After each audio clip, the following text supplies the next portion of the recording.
মুমিনের প্রথম কাজ কি? তওবা করা।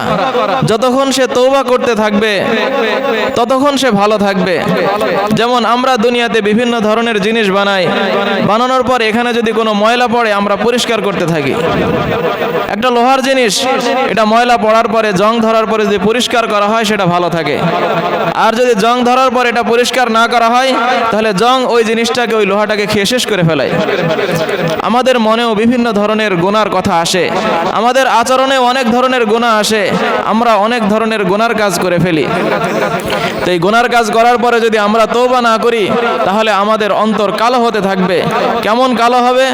হাদিসের মধ্যে নবী করিম সাল্লাল্লাহু আলাইহি ওয়াসাল্লাম বলেছেন, কালকুবি মুজাখিয়ান, যে একেবারে কালো, কুচকুচে কালো হয়ে যাবে, ভালো মন্দ থেকে সে পৃথক করতে পারবে না। তাহলে এই খারাপ অবস্থা থেকে যদি নিষ্কৃতি পেতে হয়